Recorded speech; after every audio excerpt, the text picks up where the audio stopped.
lundi 10 octobre 2022. Comprendre la nature humaine. Bienvenue sur votre chaîne, l'aventure dans la parole. Peut-être que vous nous écoutez depuis votre voiture, Votre cuisine dans le train, ou dans le bus. mais quel que soit le lieu où vous êtes en ce moment, nous souhaitons que ces paroles vous apporteront plus de connaissances sur Dieu.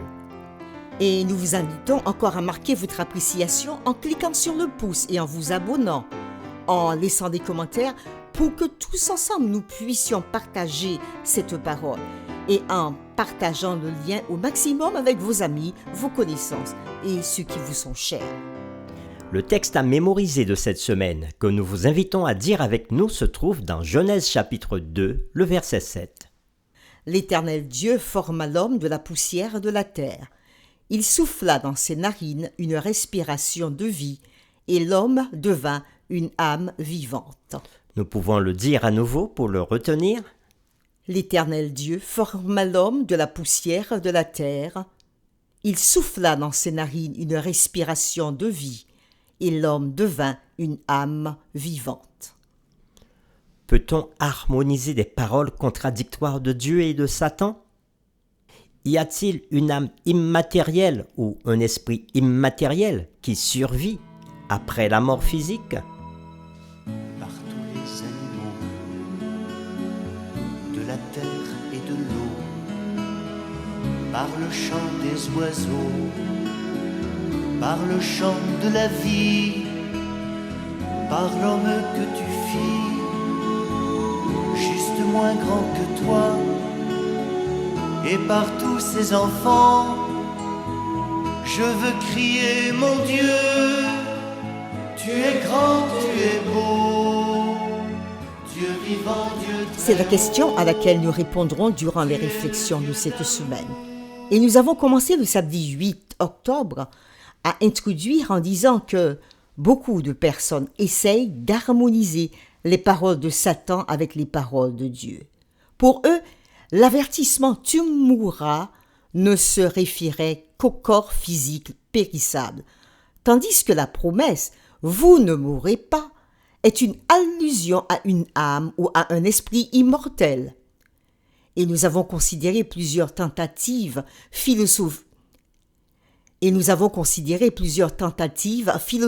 et théologiques qui donnent différentes explications. Mais seul le Dieu Tout-Puissant, celui qui nous a créés, nous connaît parfaitement.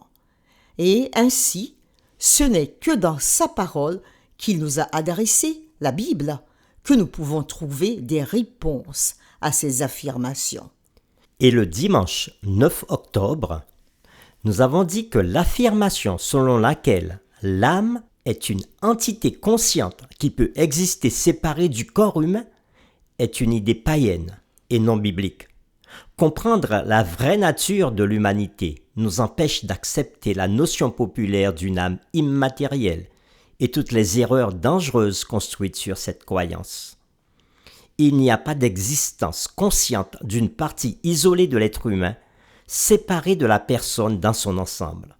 Dieu nous a si merveilleusement créés et nous ne devrions pas spéculer au-delà de ce que les Écritures disent réellement sur cette question spécifique. Et aujourd'hui, nous verrons la séquence. L'âme qui pêche, c'est celle qui mourra. Et pour cela, nous allons lire dans Ézéchiel au chapitre 18, les versets 4 et 20. Puis, dans Matthieu chapitre 10, le verset 28. Et nous répondrons à la question suivante. Comment ces versets peuvent-ils nous aider à comprendre la nature de l'âme humaine? Ézéchiel chapitre 18, verset 4. Voici, toutes les âmes sont à moi, l'âme du Fils comme l'âme du Père. L'une et l'autre sont à moi.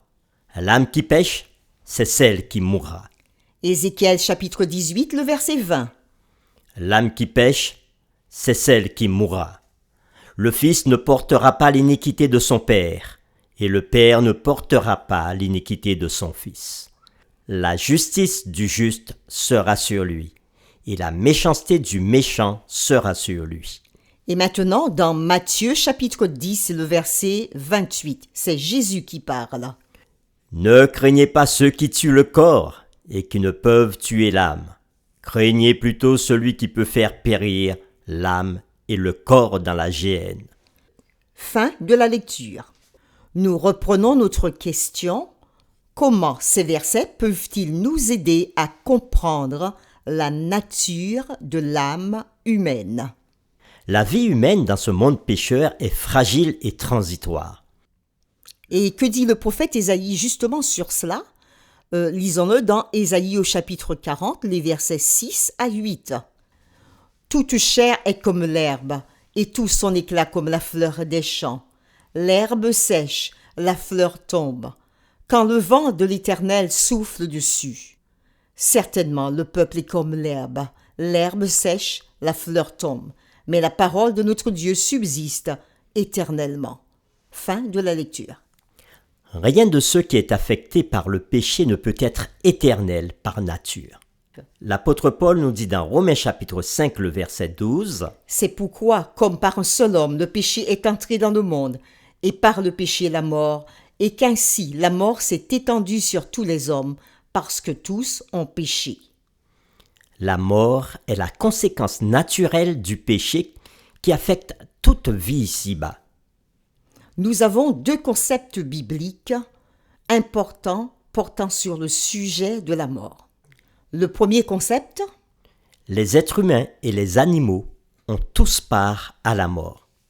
Comme l'a déclaré le roi Salomon, car le sort des fils de l'homme et celui de la bête sont pour eux un même sort. Comme meurt l'un, ainsi meurt l'autre, et ils ont tous un même souffle. Et la supériorité de l'homme sur la bête est nulle. Tout va dans un même lieu. Tout a été fait de la poussière et tout retourne à la poussière.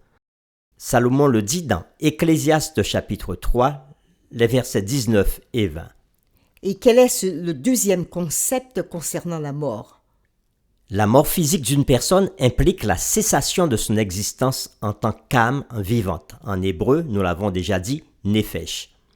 Dans Genèse chapitre 2, versets 16 et 17, Dieu avait averti Adam et Ève que s'ils péchaient un jour, en mangeant de l'arbre de la connaissance du bien et du mal, ils mourraient.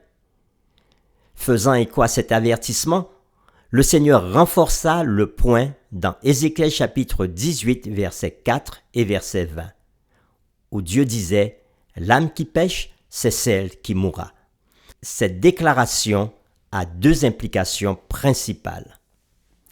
La première est que, puisque tous les êtres humains sont pécheurs, nous sommes tous sous le processus inévitable de vieillir et de mourir.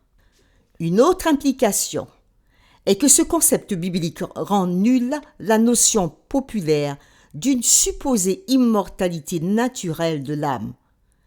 Si l'âme est immortelle et existe vivante dans un autre royaume après la mort, alors nous ne mourrons pas vraiment après tout, n'est-ce pas? Tout à fait. L'âme, en tant qu'être humain, est mortelle.